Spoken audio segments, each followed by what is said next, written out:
Vamos a tener, hermanos, la lectura, meditación de la palabra de Dios en segunda carta del apóstol San Pablo a los Corintios, en el capítulo 9, versos 7 hasta el 15.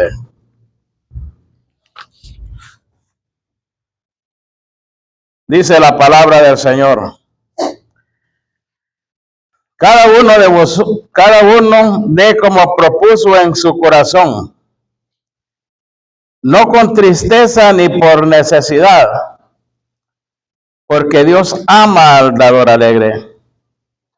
Y poderoso es Dios para que abunde en vosotros toda gracia, a fin de que, teniendo siempre en todas las cosas todo lo suficiente, abundéis para toda buena obra. Como está escrito, repartió, dio a los pobres, su justicia permanece para siempre. Y el que da semilla al que siembra, y pan al que come, proveerá y multiplicará vuestra sementera, y aumentará los frutos de vuestra justicia, para que estéis enriquecidos en todo para toda liberalidad, la cual produce por medio de nosotros acción de gracias a Dios. Porque la administración de este servicio no solamente suple lo que a los santos falta, sino que también abunda en muchas acciones de gracias a Dios. Pues por la experiencia de esta administración glorifican a Dios por la obediencia que profesáis al Evangelio de Cristo y por la liberalidad de vuestra contribución para ellos y para todos. Asimismo, en la oración de ellos por vosotros, a quienes aman a causa de la superabundante gracia de Dios en vosotros. Gracias a Dios por su don inefable. Que el Señor nos bendiga con su preciosa palabra. El texto clave a analizar es el verso 8. Y poderoso es Dios para hacer que abunde en vosotros toda gracia, a fin de que, teniendo siempre en todas las cosas todo lo suficiente, abundéis para toda buena obra. El tema de este mensaje es: Dios es poderoso. Con este, hermano, tenemos ya 4 estudios acerca de lo que Dios es. Dios es poderoso para, dice Efesios 3, 20, 21, para hacer todas las cosas mucho más abundantemente de lo que pedimos y entendemos, según el poder que actúa en vosotros los creyentes. Dios es poderoso para hacer, hermanos, mucho más abundante de lo que nosotros pedimos. Salomón pidió sabiduría a Dios. Dios le había dicho: pídeme lo que quieres. Salomón dijo: quiero sabiduría para gobernar a este pueblo. Y Dios le dio abundancia de sabiduría, y le dio gloria, le dio reino, y le dio todas las cosas que él pudo desear. A él, dice Efesios 3, 20, 21, sea la gloria en la iglesia por todas las edades. Pero también estábamos estudiando que Dios es poderoso para guardarnos sin caída y presentarnos sin mancha delante de su gloria con gran alegría. Hermanos, Dios es capaz para guardarnos. Debajo de sus alas, dice el salmista, estará seguro. Luego pensábamos en que el Señor es poderoso para socorrer a los que son tentados. Y ahora encontramos este texto: poderoso es Dios para hacer que abunde en vosotros toda gracia, a fin de que, teniendo siempre en todas las cosas todo lo suficiente, abundéis para toda buena obra. ¿Quién escribió esta carta? El apóstol San Pablo. ¿A quién le escribió? A los hermanos de Corinto, a la iglesia de Dios que estaba en Corinto. Y vámonos al contexto histórico. Este capítulo 9 es la continuación del capítulo 8. Se estaba recogiendo, hermanos, una ofrenda a los creyentes pobres de la iglesia en Jerusalén. El apóstol Pablo organizó esta ofrenda de ayuda para las iglesias y ahí colaboró las iglesias de Macedonia y la iglesia de Corinto para socorrer a los cristianos judíos que sufrían necesidades materiales y hambruna. Todo en aquel tiempo, todo el judío que se convertía al Señor Jesucristo, le quitaban las propiedades, eran desheredados y había una persecución y a causa de eso vino una terrible hambre. Entonces los hermanos Pablo organizaron esta ofrenda para enviarlo a los hermanos pobres de Jerusalén. Según encontramos en el capítulo 8, donde encontramos la ofrenda para los santos. Pero llama la atención cuando Pablo está escribiendo acerca de los hermanos de Macedonia y encontramos algo muy interesante en el versículo 4. ¿Cómo consideraron ellos, hermanos, la ofrenda para los santos? ¿Cómo deberíamos nosotros considerar la ofrenda para los santos? Dice el versículo 4 que los hermanos de Macedonia pidieron a Pablo con muchos ruegos que les concediese el privilegio de participar en la ofrenda para los santos. Entonces, hermano, la ofrenda es un privilegio para los creyentes. Nosotros deberíamos verla como un privilegio.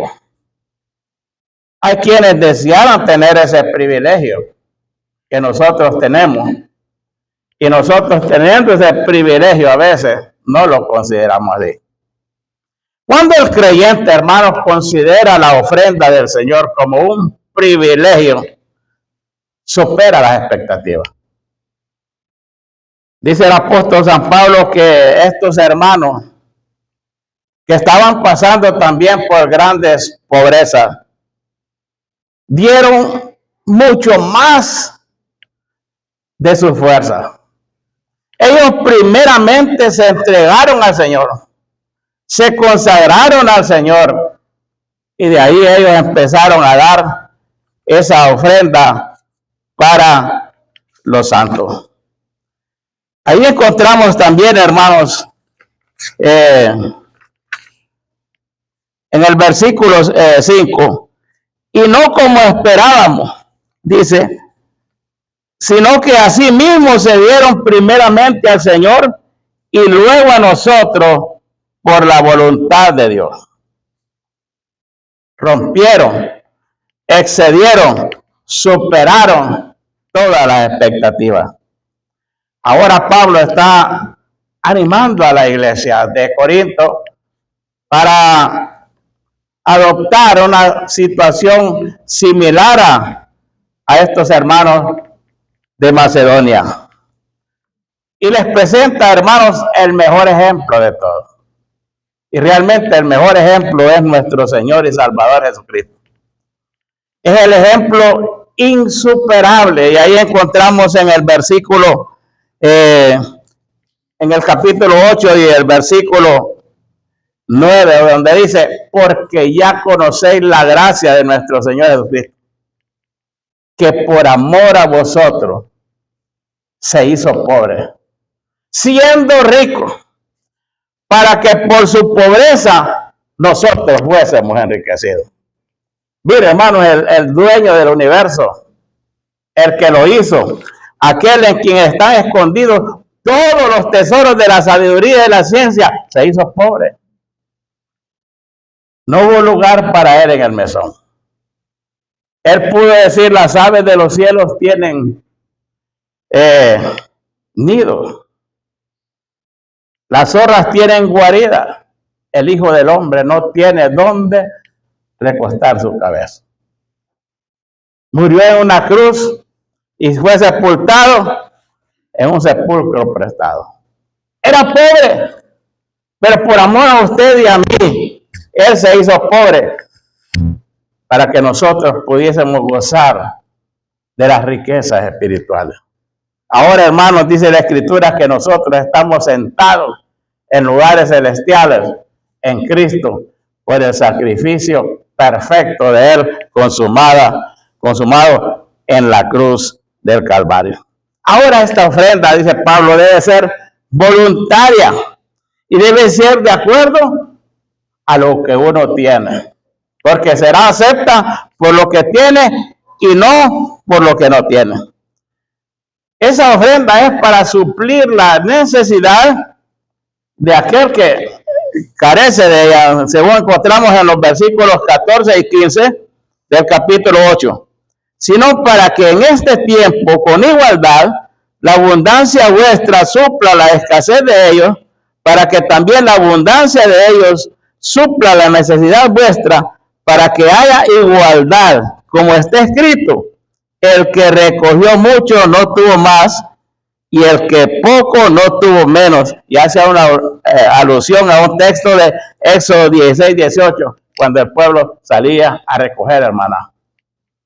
Había unos que recogían mucho, pero no les sobraba. Y habían otros que recogían poco, pero no les faltaba. Miren, el poder y la misericordia de Dios. Ahora, ¿qué es lo que nosotros debemos evitar? Debemos evitar y procurar. En el versículo 20 dice: evitando que nadie nos censure en cuanto a la ofrenda abundante que administramos. Mira, hoy en día, en muchos lados, esto es criticado por la forma en que se hace. Pero Pablo dice que nosotros debemos evitar que nadie nos censure en cuanto a esta ofrenda abundante que administramos, procurando hacer las cosas honradamente, no solo delante de Dios, sino también delante de los hombres, como dice en el versículo 21. Ahora pasamos a algo muy interesante. Y vamos ahora al versículo 7. Dice: cada uno dé como propuso en su corazón.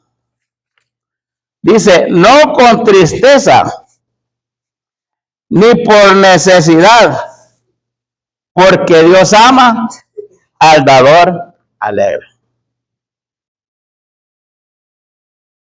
No estoy tocando, hermanos, el tema acerca de la ofrenda, pero se da acá.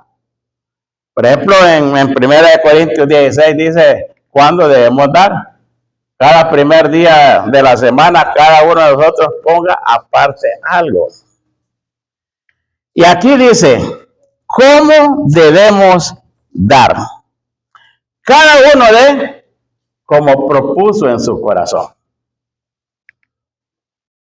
¿Cómo proponemos en nuestro corazón? Eso depende de cómo consideremos la ofrenda. Si la consideramos como un privilegio, vamos a dar con generosidad.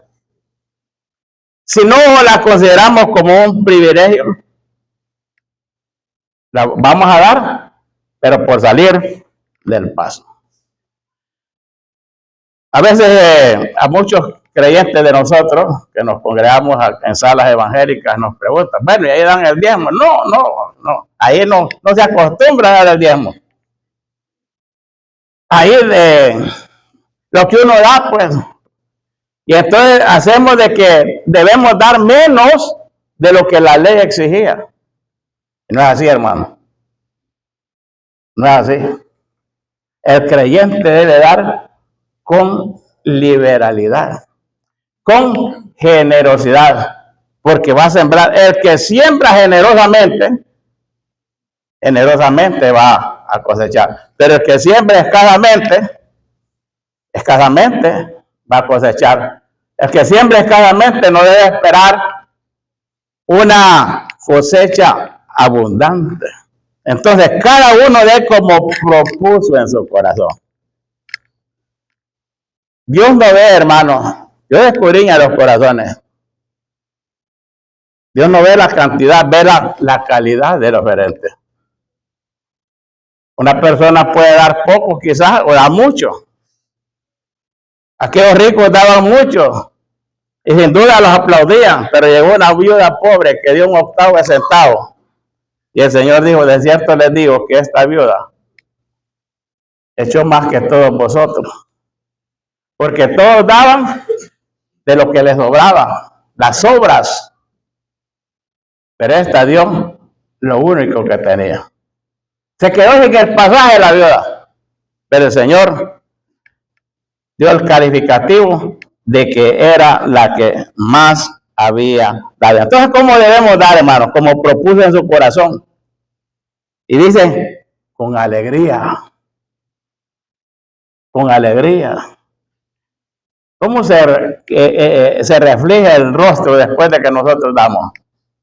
Debe reflejarse alegría. ¿Por qué? Dios ama a ¿quién? Al dador alegre. Ahora, ¿cómo no debemos dar? Dice ahí en el versículo 7. Cada uno de como propuso en su corazón, no con tristeza ni por necesidad, porque Dios ama al dador alegre. Habremos creyentes que damos con tristeza. Ahora, que demos por necesidad. Considero que sí, porque por algo el Espíritu Santo estimuló a Pablo a escribir este texto. ¿Qué significa dar con tristeza? Es dar con pesar, con resentimiento. Es dar como sintiendo que se pierde algo valioso. Como que usted saca un moradito y lo da, pero queda con un dolorcito en el corazón. Se me fue. Y hay lugares donde mire, hay lugares, y no es broma, hermano, hay lugares donde el creyente ha dado eso y ha quedado con un dolor. Ay, pero yo no sé, pero voy a dar de los ancianos para que me den el vuelto. Yo no sé de cuántos quedan con el dolor de que les dé el vuelto. Ay, se me fue algo valioso. No era ese, me confundí. Yo creía que era el de Abel, pero me equivoqué. Entonces, no con tristeza, ni por necesidad. ¿Qué significa dar por necesidad? Es dar por obligación. Hermano, es que usted, después de que usted se bautice, usted tiene que ofrendar. Entonces, está dando no por amor, está dando como por obligación, por presión, o hay quienes dan por manipulación. Hay quienes quieren sobornar a Dios. Y hasta hay un canto que dice, si usted da 1 centavo, Dios le va a dar 2. Entonces yo voy a dar 100 para que Dios me dé 200. No es así, hermano. No es así. Sino que el creyente reconoce que somos administradores de los recursos que Dios nos ha dado. Dijo David, todo es tuyo y de lo recibido de tu mano te damos. Entonces dice aquí, cada uno es como propuso en su corazón, no con tristeza ni por necesidad, porque Dios ama al dador alegre. Pero ahora vamos al texto, muy interesante. Y poderoso es Dios para hacer que abunde en vosotros toda gracia, a fin de que teniendo siempre en todas las cosas todo lo suficiente, abundéis para toda buena obra. No sé cuántas veces contó la palabra todo y toda. Aparecen varias veces. Entonces, Dios es poderoso, hermano. ¿Para qué? Para hacer que abunde en vosotros toda gracia. Ahora, ¿cuál es el objetivo de Dios en hacer que en nosotros abunde toda gracia? Ahí dice, a fin, ese es el objetivo. Ese es el propósito. A eso va encaminado, dice, a fin de que teniendo siempre en todas las cosas, todo lo viviente, abundéis en buenas obras. A mí me gusta ir al mar. Y yo casi no me gusta meterme en el mar. No me gusta salar, pero me gusta observar el mar. Y entonces yo tengo una curiosidad. Yo me acerco para ver si oigo qué vacío está el mar, qué lleno está el mar. Yo oí decir, hey, se secó el río Éufrates se está secando, pero yo me acerco ahí a oír las conversaciones, el mar se llena de gente, pero yo quiero a ver si alguien dice, hey, qué lleno está el mar se secó. Tengo 68 años y no he oído eso. Y la única vez creo que se secó el mar es cuando el pueblo de Israel pasó por el medio. Pero el mar no se llena. ¿Sabe usted por qué el mar no se llena? Porque eso está en el libro de Eclesiastés, en el capítulo 1, verso 7. Dice, los ríos todos van al mar. Todos los ríos van a desembocar al mar. Pero el mar no se llena. ¿Por qué no se llena el mar? Dice Salomón, porque al lugar de donde los ríos vinieron, ahí vuelven para correr de nuevo. Es un ciclo. El mar recibe y da. Recibe y da. Y es un ciclo, pero no se llena, porque recibe y da. Pero hay un mar que no es así. Hay un mar que no es así. Hay un mar que recibe, pero no da. Recibe, pero no da. Se llama el mar muerto o el mar salado. Ese mar recibe las aguas de los otros mares, pero no tiene salida, no da. Entonces, la concentración de sales, el sol evapora el agua y la concentración de sales es 10 veces superior a los otros mares y todo lo que entra ahí se muere. No hay vida. Por eso se llama mar muerto. Yo no sé qué tipo de mar somos nosotros. Del que recibe y da, o el que recibe y retiene. Bueno, vamos a ver lo que dice ahí Salomón en Proverbios 11:24. Hay quienes reparten y les es añadido más. Y hay quienes retienen más de lo que es justo, pero vienen a pobreza. Dios es poderoso, hermano, para hacer que abunde en vosotros toda gracia. Y hay hermanos que tienen ese don de la generosidad, de dar con liberalidad. Entonces viene el Señor y los está bendiciendo. Y el hermano está dando, está repartiendo. Y Dios lo está llenando. Mire, aquel ciclo maravilloso. Dice ahí, hay quienes reparten y les añaden más. Y hay quienes retienen más de lo que es justo, pero vienen a pobreza. El alma generosa, en el versículo 25, será prosperada. Y el que saciare, él también será saciado.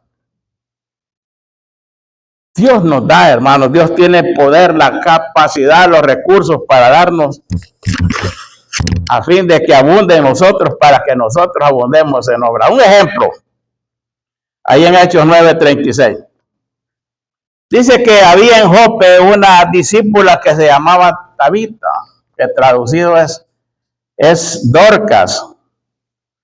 Esta abundaba en buenas obras y en limosnas que hacía. Mire, Dios la bendecía y ella abundaba. Pero un día Dorcas se enfermó y se murió. Jope estaba cerca y en Jope estaba el apóstol Pedro y lo mandaron a llamar. Y Pedro llegó y tenían a Dorcas ahí en la sala. Y entonces vinieron las viudas a rodear a Pedro, llorando las viudas, mostrando las túnicas y los vestidos que Dorcas les hacía mientras vivía. Dios bendecía a Dorcas y Dorcas bendecía a aquellas viudas. Entonces, hermanos, dice aquí, para avanzar un poquito más, y poderoso es Dios para hacer que abunde en vosotros toda gracia, a fin de que teniendo siempre todas las cosas, todo lo suficiente abundéis para toda buena obra, como está escrito, repartió Dios a los pobres, su justicia permanece para siempre, y del que da semilla al que siembra y pan al que come, proveerá y multiplicará vuestras sementeras y aumentará los frutos de vuestra justicia, para que estéis enriquecidos en todo, para toda liberalidad, la cual produce por medio de nosotros acción de gracias a Dios. Dice, y el que da semilla al que siembra. Pablo hace alusión a lo que está en Isaías en el capítulo 55, verso 16, que dice, porque como desciende de los cielos la lluvia y la nieve, y no regresa allá, sino que riega la tierra y la hace germinar y producir, y da semilla al que siembra y pan al que come, así será la palabra que sale de mi boca, no volverá a mi vacía. Y Dios dice, Él proveerá. Él proveyó a Abraham. Le dijo a Isaac, Padre mío, ¿dónde está la leña y el fuego? Está la leña y el fuego, pero ¿dónde está el cordero para el holocausto? Dios proveerá. Dios es proveedor, hermano. Él es proveedor. Dice, multiplicará. Dios multiplica. Un joven tenía 5 panes y 2 pececillos. Miren, no llegaban ni a peces, pececillos, chiquitos. Pero de esos 5 panes y 2 pececillos había una multitud de 5,000 hombres. Y en toda reunión hay más mujeres que hombres. Si contamos ahorita, las mujeres nos sobrepasan. Hay más mujeres que hombres. Pongámosle que habían unas 20,000. De esos 5 panes, miren, y de esos 2 pececillos, comieron 5,000 y sobraron 12 cestas, porque el Señor multiplica. Él multiplicará. Y dice, y Él hará que abunde.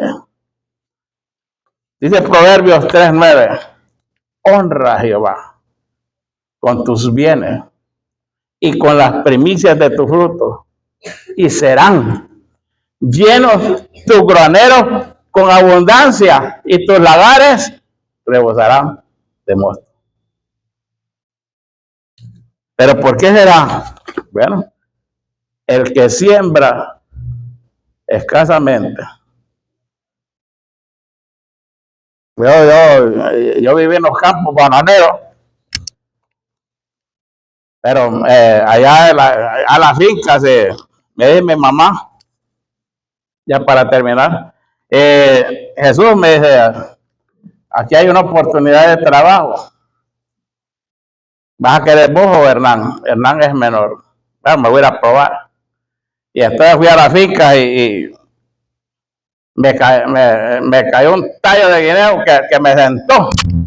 No, mejor que trabaje Hernán. Yo me voy para allá a cervecería y gracias al Señor, mire, por la gracia de Dios estoy acá.